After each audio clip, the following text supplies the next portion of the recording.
Halo teman-teman semua, kami dari kelompok 6 akan menjelaskan contoh dari Public-Private Partnership.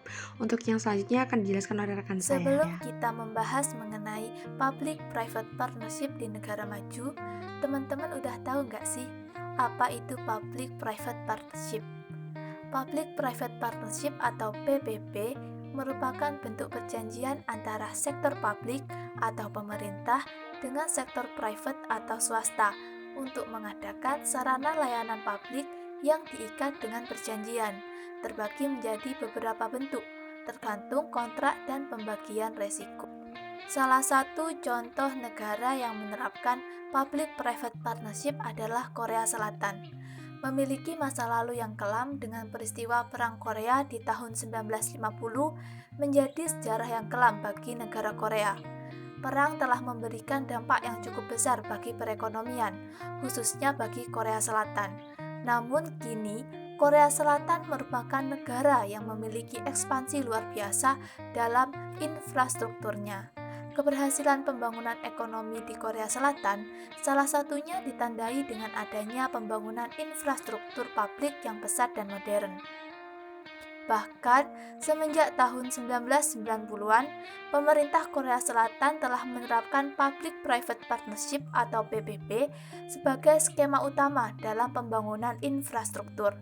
PPP di Korea telah berkontribusi pada pengurangan beban anggaran pemerintah dalam pembangunan infrastruktur rata-rata 10,7% per tahun, di mana pada tahun 2013 telah mencapai 662 proyek PPP yang mencakup berbagai sektor, antara lain jembatan, jalan, sistem pengelolaan air, dan bandara. Dari contoh penerapan public-private partnership di negara maju yaitu Korea Selatan tadi, salah satu contoh replikasi dari skema public-private partnership di daerah kami yaitu pada kerjasama yang dilakukan oleh pemerintah dengan pihak swasta dalam proyek pembangunan tol Probowangi. Tol ini merupakan tol terpanjang di Pulau Jawa dengan panjang 172 km. Tol Probowangi ini melalui 3 kota, yaitu Probolinggo, Situbondo, dan Banyuwangi. Proyek ini merupakan bentuk kerjasama antara pemerintah dengan PT Jasa Marga Probolinggo Banyuwangi. Proyek ini diperkirakan menghabiskan dana sebesar 23,3 triliun dan diperkirakan akan rampung di tahun 2025. Skema Public-Private Partnership diawali dengan tahap perencanaan yang dilakukan oleh pihak pemerintah bersama dengan Bappenas. Tahap ini bertujuan memperoleh informasi mengenai kebutuhan penyediaan infrastruktur berdasarkan skema PPP.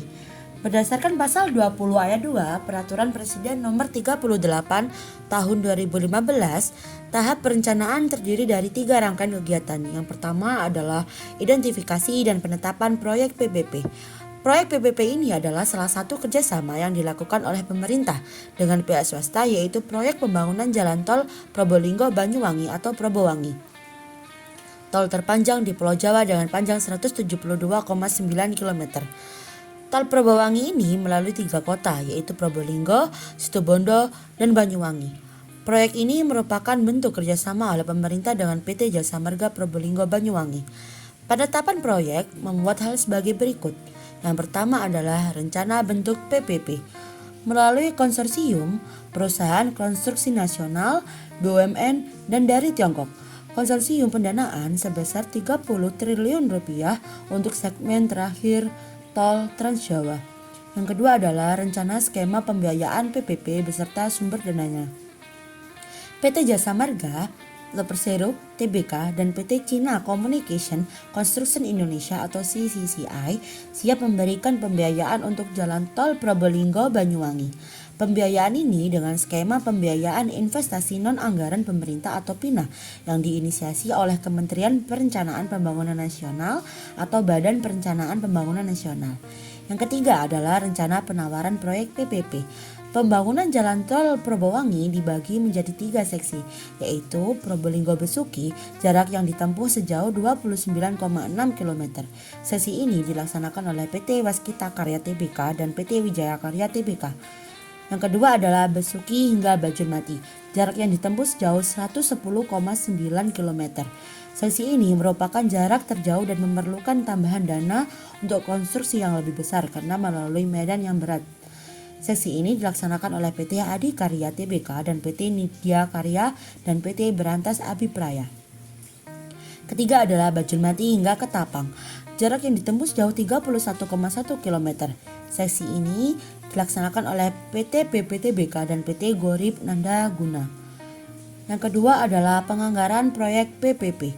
Rencana anggaran dana dalam pembangunan Jalan Tol Probowangi atau Probolinggo Banyuwangi sebesar 23,3 triliun rupiah dan akan mencapai nilai investasi sebesar 30 triliun rupiah. Yang ketiga adalah pengkategorian proyek PPP. Terdiri atas proyek yang telah siap ditawarkan kepada pihak swasta dan proyek yang masih dalam tahap penyiapan.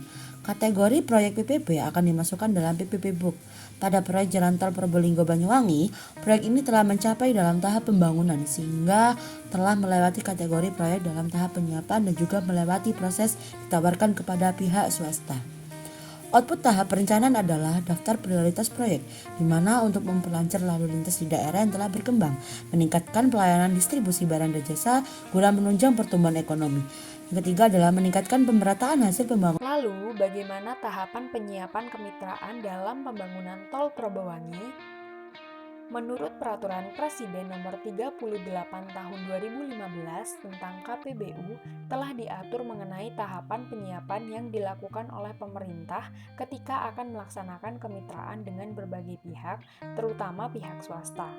Tahapan-tahapan tersebut diantaranya adalah prastudi kelayakan, rencana dukungan pemerintah dan jaminan pemerintah, penetapan tata cara pengembalian investasi badan usaha pelaksana, dan pengadaan tanah untuk KPBU. Dalam tahapan penyiapan kemitraan pembangunan Jalan Tol Probowangi, pemerintah telah melaksanakan tahap penyiapan ini agar kemitraan yang dilaksanakan dapat berjalan dengan baik. Dalam tahapan penyiapan, pemerintah telah menggandeng beberapa pihak dalam pembangunan Tol Probowangi ini, yaitu diantaranya adalah PT Waskita Karya Tbk, PT Wijaya Karya Tbk, dan lain sebagainya. Selain itu, pemerintah juga berkomitmen untuk menyelesaikan proyek ini dan diperkirakan Jalan Tol Probowangi akan diselesaikan pada tahun 2025 dengan menghabiskan dana sebesar 23,3 triliun rupiah. Dalam tahapan penyiapan ini, pemerintah juga berkomitmen dalam pengadaan lahan yang akan dijadikan jalan tol dengan mempertimbangkan dan melakukan studi kelayakannya terlebih dahulu. Dalam penyiapan pembangunan Jalan Tol Probowangi, meski sempat mengalami kendala akibat adanya pandemi, pemerintah memberikan jaminan agar jalan tol ini akan tetap dibangun meski terjadi sedikit keterlambatan. Inilah yang merupakan wujud dari rencana dukungan pemerintah dalam kemitraan pembangunan Jalan Tol Probowangi. Tahap yang ketiga adalah tahap transaksi diawali dengan pertemuan antara pemerintah pusat dengan swasta. Yang kedua, penentuan lokasi proyek daerah Probolinggo, Situbondo, dan Banyuwangi. Yang ketiga, pihak swasta yang tertarik ada PT Waskita Karya, Wijaya Karya, Andi Karya, Nidya Karya, Berantas Abipraya, PT PP, dan PT Gorip Nanda Guna. Yang keempat, adanya proses penandatanganan kontrak yang dilakukan dengan memberikan kontrak sesuai dengan seksi-seksi yang dibagi, yaitu daerah Probolinggo sampai Besuki, Besuki Bajulmati, dan Bajulmati sampai Ketapang. Yang kelima, pembiayaan dilakukan dengan PINA, yaitu pembiayaan investasi non-anggaran pemerintah, artinya murni dari pihak swasta. Dan yang terakhir, terdapat 3 seksi wilayah, dan hanya 1 seksi saja yang sudah rampung, karena proses pengerjaan diawali pada tahun 2020. Baiklah, untuk yang terakhir di sini saya akan menjelaskan tentang keuntungan pembangunan bagi pemerintah maupun pihak swasta. Yang pertama yaitu pembangunan jalan tol akan berpengaruh pada perkembangan wilayah dan peningkatan ekonomi di setiap daerahnya atau di setiap kota yang memiliki jalan tol. Yang selanjutnya yaitu adalah meningkatkan mobilitas dan aksesibilitas orang dan barang.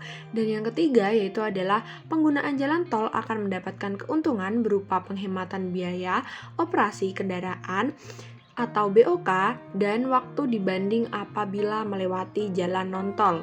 Dan yang terakhir yaitu adalah badan usaha mendapatkan pengambilan investasi melalui pendapatan tol yang tergantung pada kepastian tarif tol. Baik, mungkin itu aja yang bisa kami sampaikan. Semoga bermanfaat untuk teman-teman semua. Kurang lebihnya kami mohon maaf. Terima kasih. Wassalamualaikum warahmatullahi wabarakatuh. Sampai jumpa.